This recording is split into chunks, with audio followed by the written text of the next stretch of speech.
Welcome to a time of holy human stuff.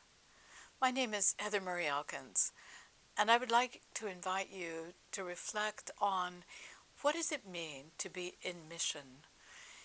We have here at Drew in the forest two examples of mission. They are right outside the door of this space. On the left side of the door is a plaque that says honor to whom honor is due, and there's a name on that plaque. It's Henry Appenzeller, the first Methodist missionary that came from Drew.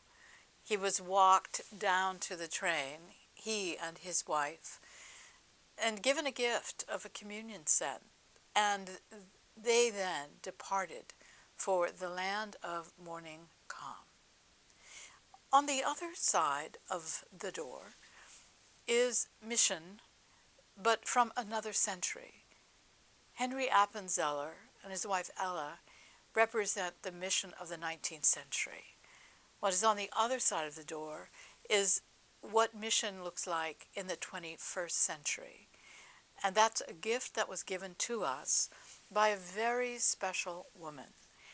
And that was the First Lady Lee Hee-ho, the Republic of Korea, who received an honorary doctorate from Drew in the year 2000. And it is her calligraphy that is the evidence of what mission in the 21st century looks like, when the gospel that goes out comes back to us in the form of leaders and pastors and students and teachers. So this is a story that is told best through things. And among the things that are here, not only the honor of Appenzeller and the statue of Appenzeller, but also the beautiful artwork. There are books, and those books came from a history of those who came following that first sowing of the gospel seeds.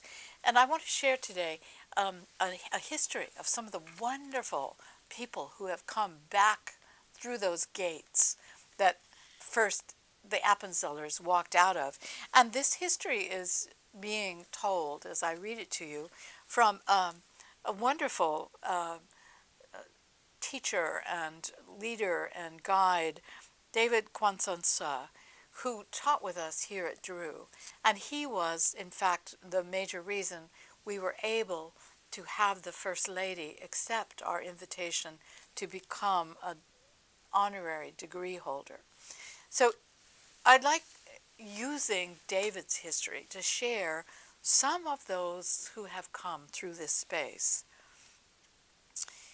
Appenzeller, by the way, was so gifted in his scholarship. He was a Korean Bible translator, and yet he died very early. He was only 44, and he lost his life in Korea on a sea voyage, and he was traveling to a translator's meeting, and it's reported he was drowned while attempting to save his translator and a young Korean girl.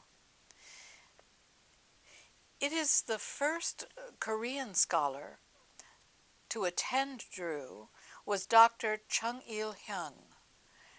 And he was one of the closest friends and supporters of President Kim Dae-jung, whose wife we honored. And we have here his book on letters from prison. He was well known among the Korean people as an activist in the rural development movement. He was a political leader in the democratic movement. He was a diplomat and a scholar and a teacher. And it is Dr. Chung Il-kyun who, his wife, Dr. Lee Tae-young, who was the first woman lawyer of Korea. And we have here a book that was written also by one of our alums, Sonia Reed Strawn, who helped her produce this, the story of her life, and the amazing work that she did as a pioneer for women's rights, establishing one of the first centers for women and domestic violence in Seoul. And her work honors us greatly because she enabled women of Korea to achieve rights that had been denied for thousands of years when it came to who they were and what property they were able to hold. So another of our connections and graduates through the work of Sonia Strawn. One of the most renowned Pauline professors of New Testament at Seoul National University was Dr. Shin Ha-hoon, and that was our second Korean graduate of Drew. And he's remembered for speaking of Drew as being a school of great pride and strength. One of his students that he sent was Dr. Park Soon-kyun, the first Korean woman to receive a PhD in theology. And she was a student of our beloved Professor Carl Michelson, who lost his life tragically young going to serve youth. And she was a leading woman, Dr. Kyun, in the work of unification. And among the presidents of Korean Methodist Theological Seminary, 3 studied at Drew. So they were presidents. Another Drew graduate, Reverend Dr. Cho Young-jun, was a senior pastor at the time that David So was teaching with us at the Cheongdong Methodist Church in Seoul. And in that church is a room that is dedicated to Maud Jensen, who was a Drew graduate and the first American woman to be ordained. And she's remembered in that room at the Cheongdong Church. And her son, Phil Jensen, taught here at Drew, here in the forest, for many, many years. So we have a list of names, but their work is evidence of what happens when the gospel that goes out then returns, when the word comes back, and it's double and triple and then 20-fold from what is sown. Out of the many students that I've had here, and the impressions that they've made and the gifts that they've given, I treasure all of them. Jun Hee-yun, who is going to receive her PhD this year, was my TA at Ewha Women's University when I was the first Drew Exchange faculty member there. And she helped me form this image of Christ that I have found powerful and beautiful. And I'd like to just share. It is featured against the color sakdong, the color of celebration, the color that children wear when they celebrate their relationship to their parents. And the cross is made of bamboo, which bamboo representing righteousness. That is, in fact, what the cross is about. And if you note, there is a face of joy, which is a Korean mask. And the crown of thorns has been replaced by symbols of joy. And in this case, if you look very closely, they're toothpicks that form this crown of glory, because they are images of the joy of resurrection and of the banquet at the table of the Lord that is waiting for all who are part of this gift called Christian Korean life. I also treasure a pair of shoes, woven, hand woven, and they are what women generations ago would have worn.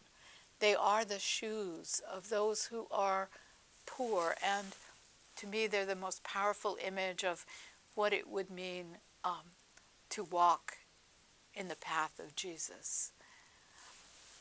All of this, both that which marks my door and that which has marked my life, came really primarily because my father was called to serve in Korea. He was in World War II and then went back to Korea to serve. And he was in the Army Corps of Engineers. And this is the only picture we have. And in this picture is a young girl and her brother. And he found them, or they found him, when the army was trying to hold its line against the Chinese advance. And he tried to take care of them, fed them, sheltered them, until the army was forced to go further south. And he provided for them, asked a family to take care of them. And it sent us this picture saying, I hope I can adopt her and bring her home, she and her brother. They were not permitted. He could not find them again when his service was over. But all our lives, I've wondered about her. She was a teacher, he said, so young but so strong and such a good teacher. So it is because of this picture that this history can unfold, that I have in fact been gifted with many Korean students. It is because he brought back this single silver spoon to remind us that for him, the work of feeding others is the work of a Christian. And